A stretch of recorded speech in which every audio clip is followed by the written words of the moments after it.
Namo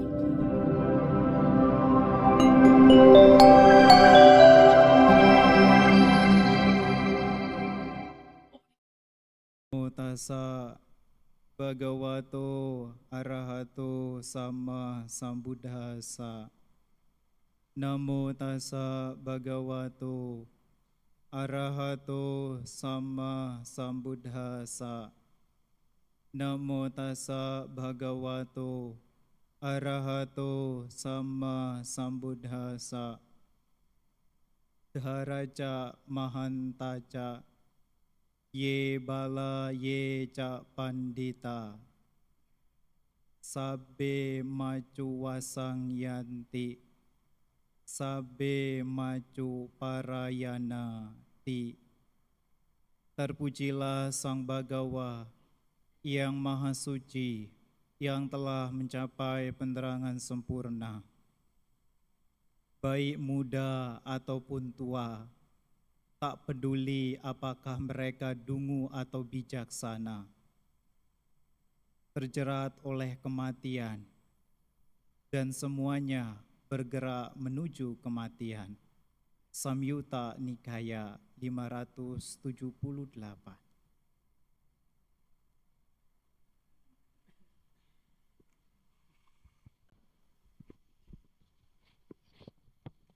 Para pimpinan puja yang saya hormati, para Romo Ramani, serta yang saya hormati pula Ibu dan Bapak, Saudara setama yang berbahagia, selamat pagi, terpujilah Sang Buddha, Namo Buddhaya. Ya, di kesempatan pagi hari ini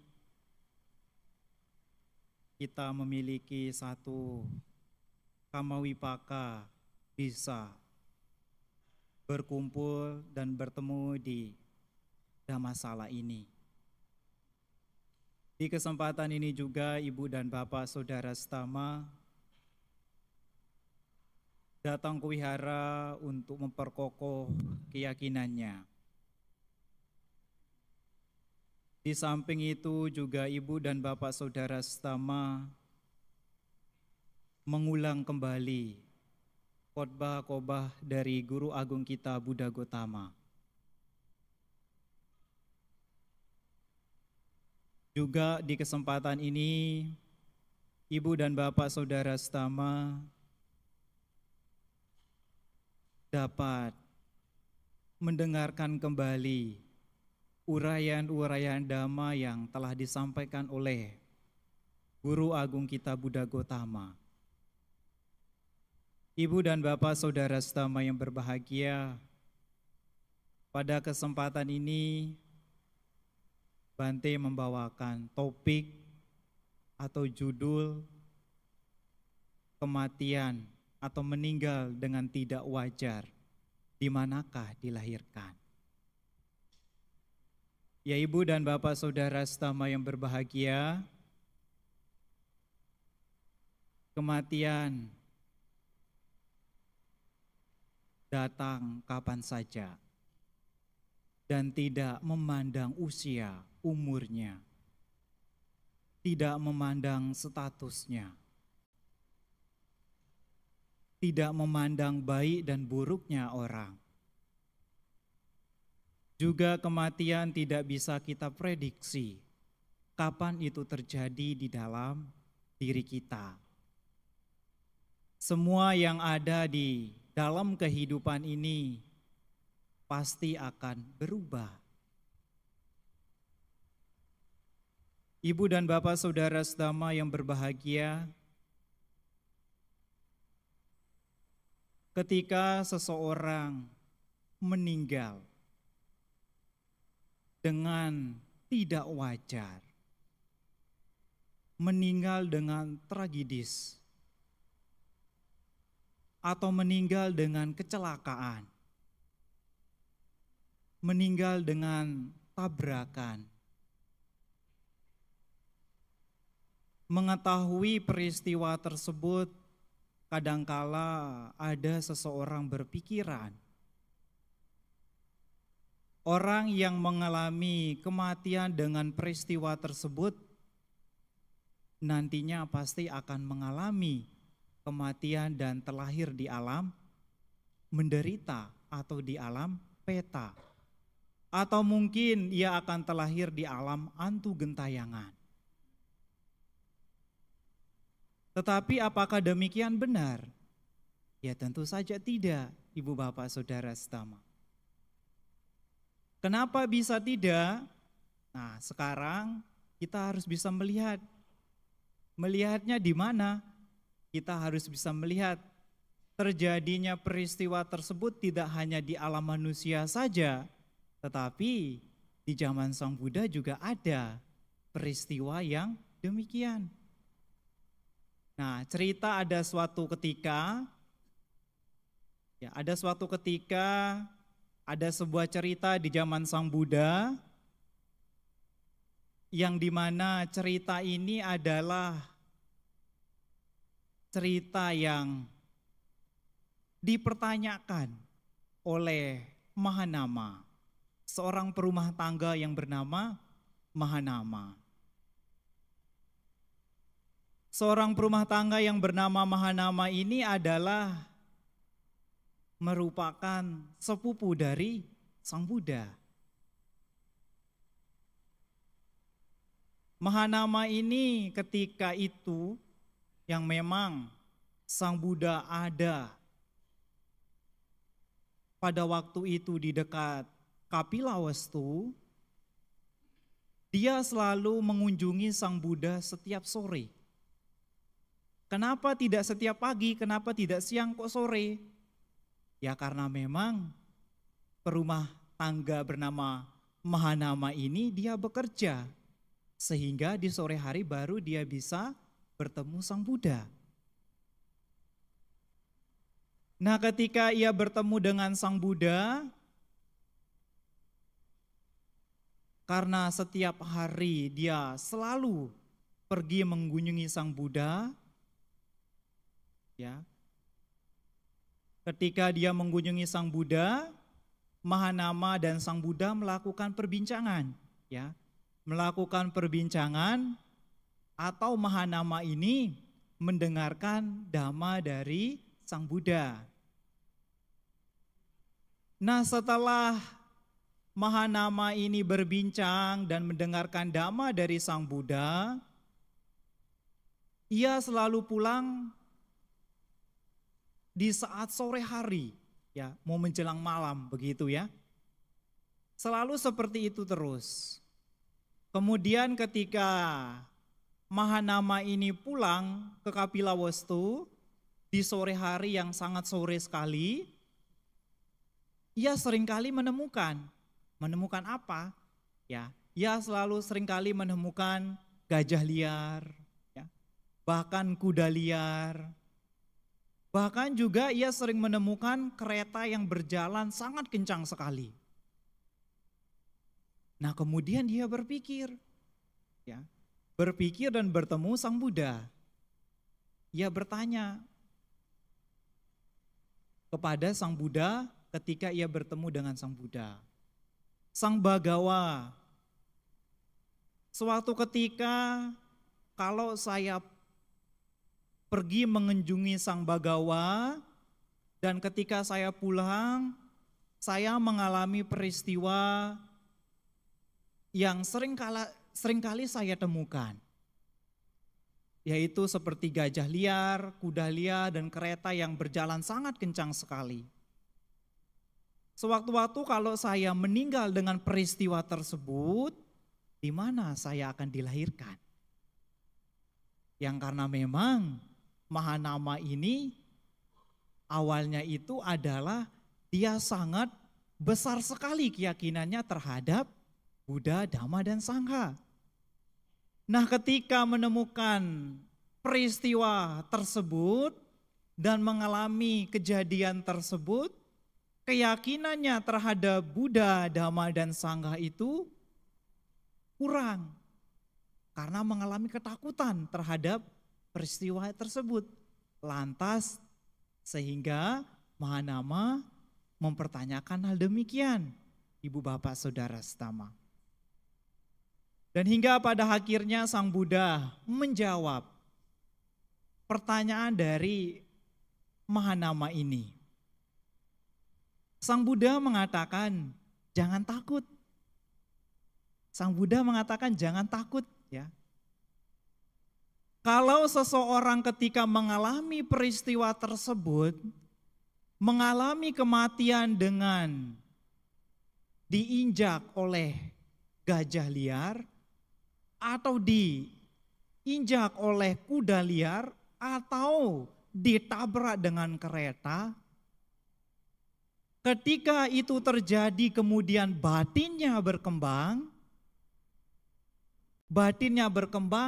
maka jangan takut. Orang demikian pasti akan terlahir di alam berbahagia. Maka dapat dianalogikan, diperumpamakan oleh Sang Buddha seperti seseorang memiliki kalau diumpamakan seperti mangkok begitu ya. Dianalogikan seperti mangkok ini yang berisi minyak dan mentega. Kemudian mangkok ini dilempar ke sungai sampai di dasar sungai, kemudian dia pecah. Ya. Tetapi ketika pecah dari benda tersebut, mentega dan minyak ini naik ke permukaan, berkembang di permukaan. Dan kemudian benda tersebut hancur, jatuh ke dasar laut. Artinya apa? Ketika batin seseorang berkembang dengan positif, dengan baik, walaupun jasmaninya ini hancur, tubuhnya hancur, tetapi kebajikan dan batinnya ini berkembang, itulah yang mengantarkan seseorang itu terlahir di alam berbahagia. Ibu bapak saudara setama yang berbahagia.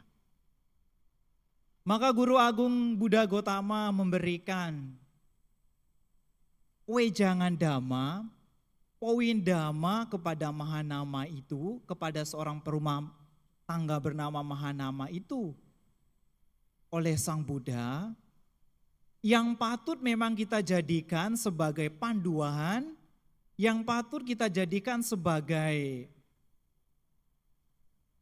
pegangan di dalam kehidupan kita sehari-hari. Ada 5 poin dhamma yang disampaikan oleh Sang Buddha kepada perumah tangga Mahanama ini ketika memang itu jasmaninya hancur, ya. Kemudian tubuhnya ini rapuh dan dia mengalami kematian. Tetapi walaupun jasmani dan tubuhnya ini hancur, dia bisa membawa batinnya untuk terlahir di alam berbahagia. Kelima poin tersebut adalah yang pertama yang disebut sebagai sada paribawitang citang. Tahu artinya? Ya, yang ini dikhotbahkan oleh Sang Buddha di dalam Brahma Samyutta. Ya. Sada paribawitang citang ini adalah seseorang hendaknya harus mengembangkan batinnya dalam sada, keyakinan. Yakin terhadap Sang Buddha, yakin dengan ajaran-ajaran dari Sang Buddha, dan yakin terhadap Sangha. Kalau seseorang tidak yakin dengan sada, dengan keyakinan, dengan ajaran Sang Buddha, bahkan dengan Sang Buddha itu sendiri, ketika mengalami sebuah musibah, batinnya tidak berkembang dalam kualitas demikian, maka ia memiliki kegelisahan, memiliki keraguan-raguan dalam menghadapi peristiwa itu. Itu yang pertama. Kemudian yang kedua adalah sila paribawitang citang.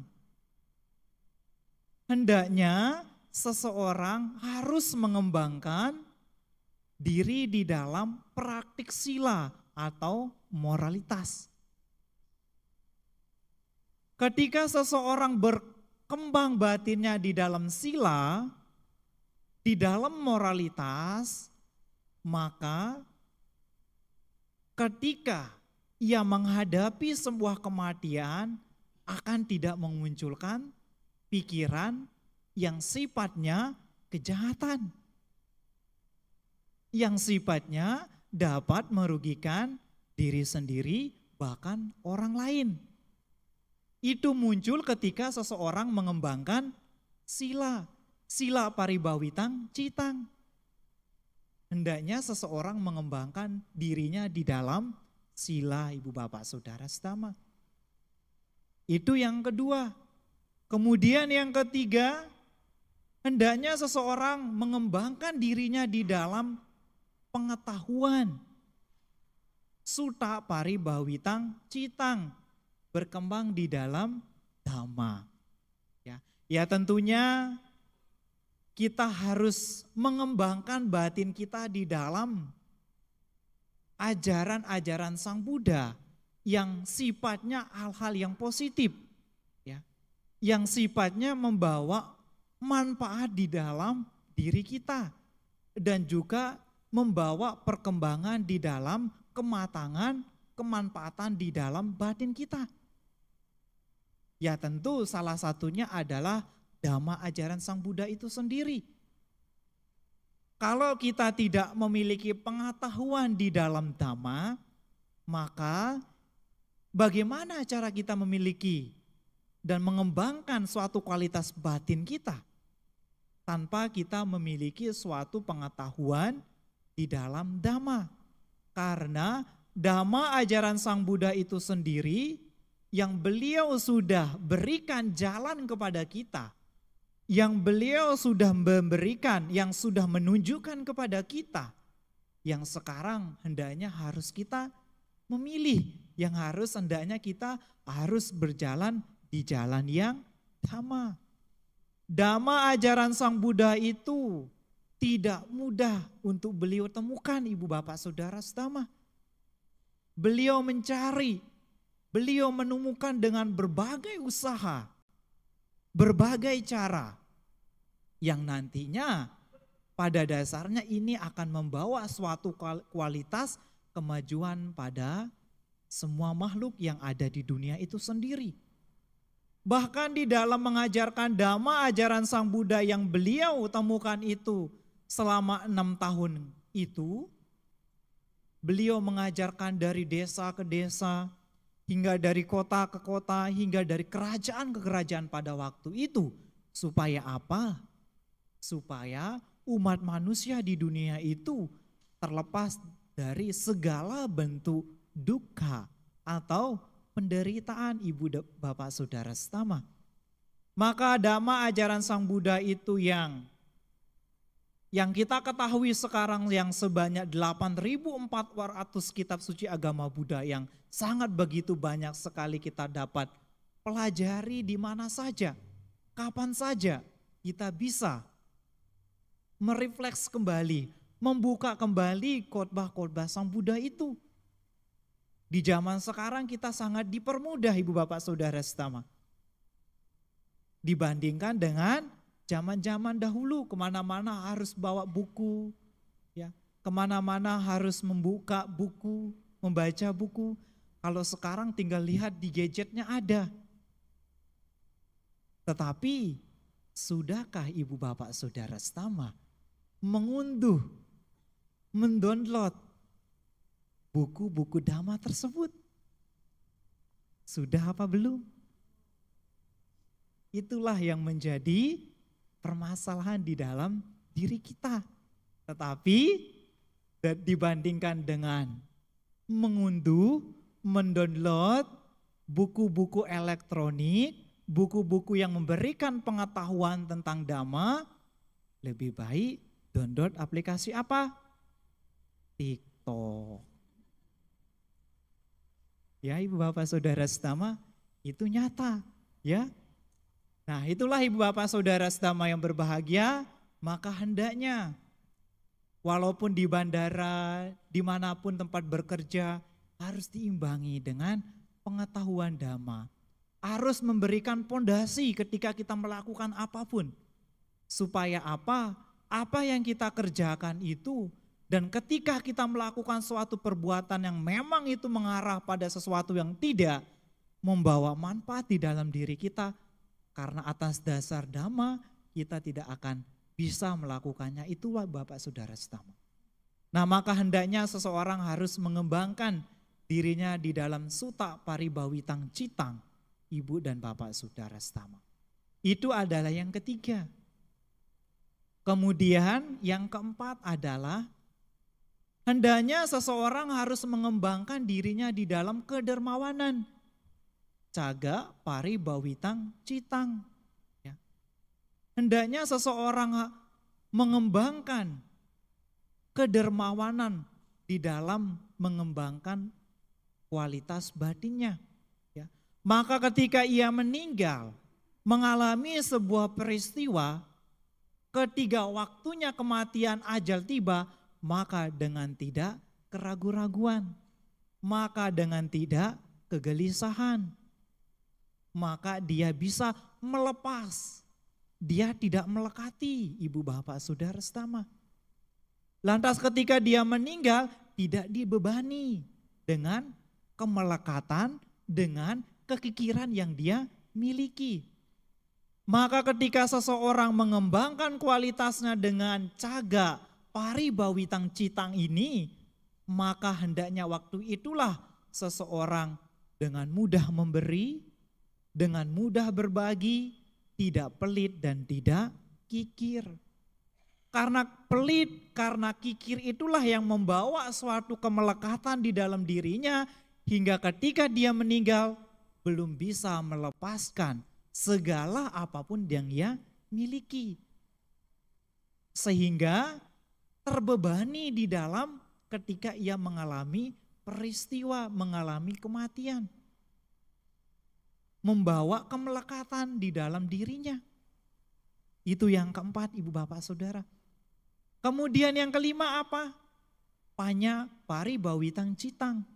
Hendaknya seseorang mengembangkan batinnya di dalam panya kebijaksanaan.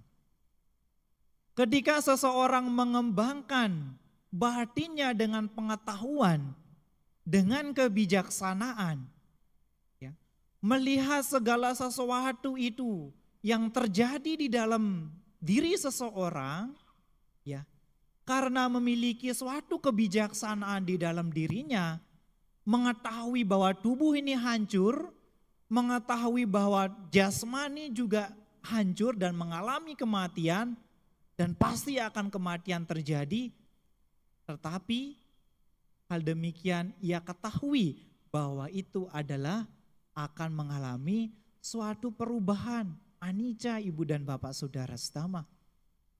Maka dhamma ajaran Sang Buddha Guru Agung kita Buddha Gotama ini mengajak kita melihat ke dalam kita, merenungkan di dalam diri kita.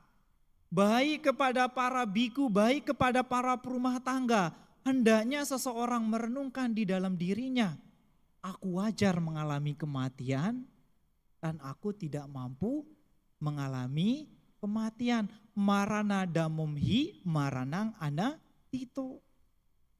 Nah ketika seseorang bisa melihat dengan kebijaksanaan bahwa apa yang mereka cintai, seseorang yang mereka cintai dan mengalami kematian, melihat itu sebagai wajar. Dan melihat berbagai macam peristiwa kematian, memang itu tidak pasti. Hidup ini memang tidak pasti, kematian adalah yang pasti Ibu Bapak Saudara Setama.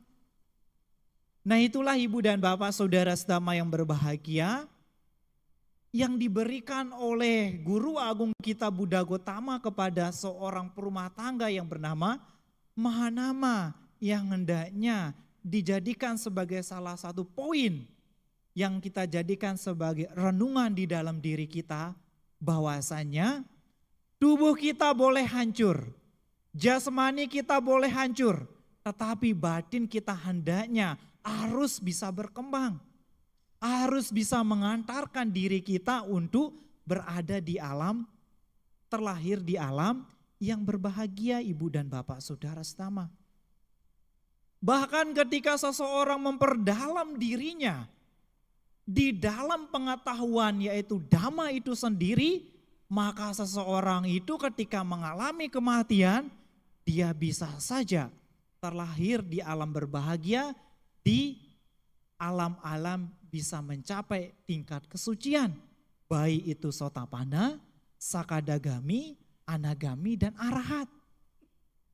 Maka hal demikian bisa kita lihat kasus-kasus yang ada di zaman Sang Buddha. Ketika seseorang itu mengalami kematian dengan ketidakwajaran. Di zaman Sang Buddha ada tidak? Ada, Ibu Bapak Saudara setama. Nah, ceritanya adalah pada suatu ketika di zaman Sang Buddha ada biku, ya, ada seorang biku yang diterkam, yang dimakan oleh seekor harimau. Dan itu mengalami suatu kematian dengan ketidakwajaran, Ibu dan Bapak Saudara setama. Nah, pada waktu itu seorang biku ini adalah yang memang biku yang paling muda.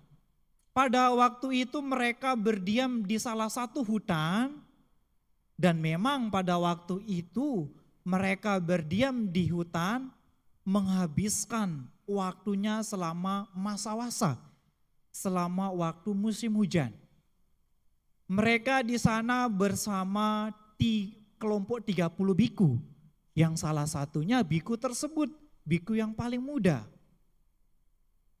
Nah, suatu waktu mereka ini berencana, ya, mereka ini berencana untuk tidak berbicara, ya, untuk tidak berbicara, dan mereka berencana untuk nanti ketika di hari Uposatha, ketika kita berkumpul, di sanalah baru kita bisa berbicara, berbicara dhamma, berbicara meditasi yang membawa kemajuan yang secara intensif.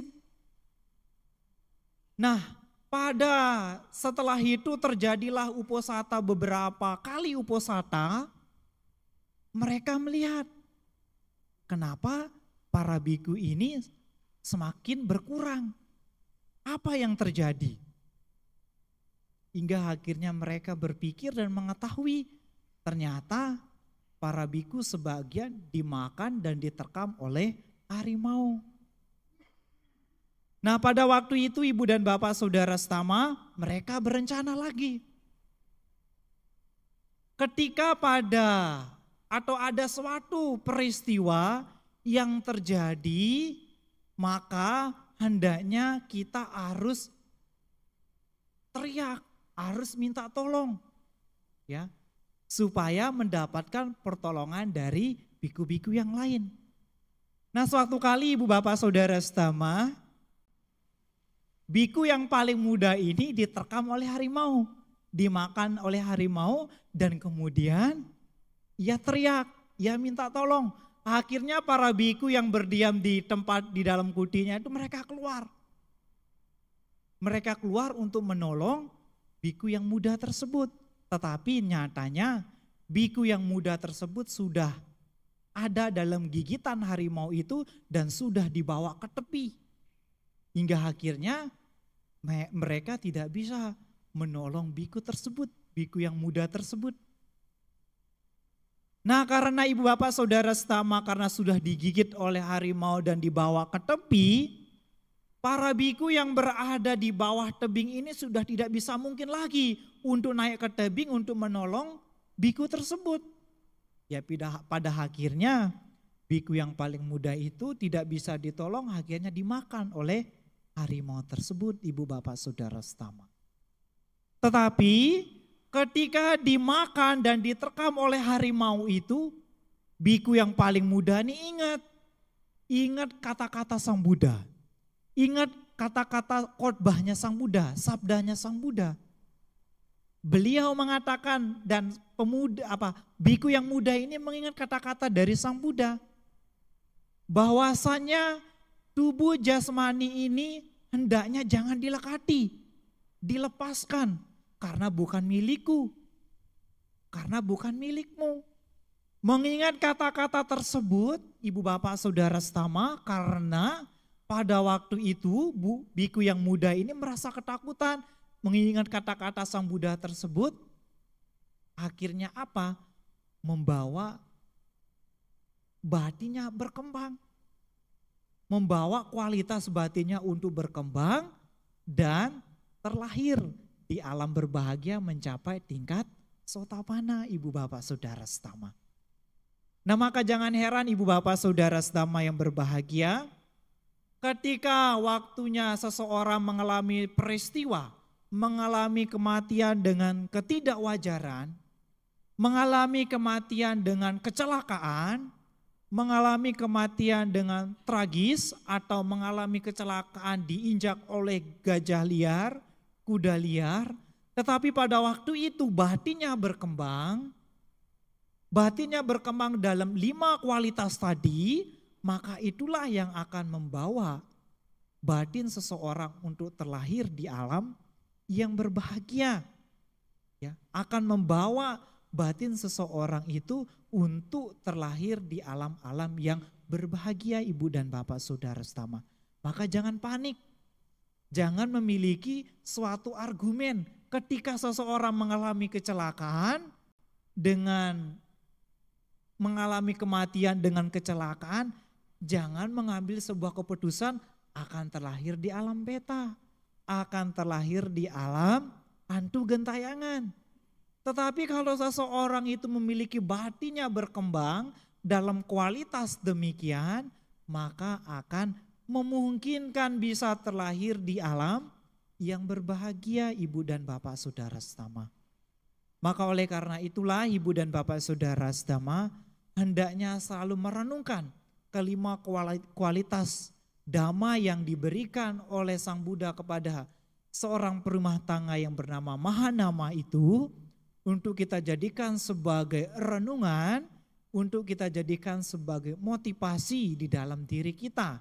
Kita melihat bahwasanya tubuh kita ini bisa hancur dengan berbagai macam cara, yang terjadi karena kecelakaan, tubuh kita hancur karena diinjak oleh gajah, tubuh kita hancur karena ditabrak oleh kereta, oleh motor. Tetapi kalau batin kita berkembang, kualitas batin kita berkembang, maka akan membawa kualitas batin kita untuk berbahagia di alam yang berbahagia, ibu bapak saudara setama. Itulah yang saya sampaikan pada kesempatan pagi hari ini. Semoga ibu dan bapak saudara setama yang berbahagia maju di dalam dhamma, dan semoga ini dapat pula dipraktekkan di dalam kehidupan kita sehari-hari. Akhir kata, sabe sata bawantu sukitata, semoga semua makhluk berbahagia.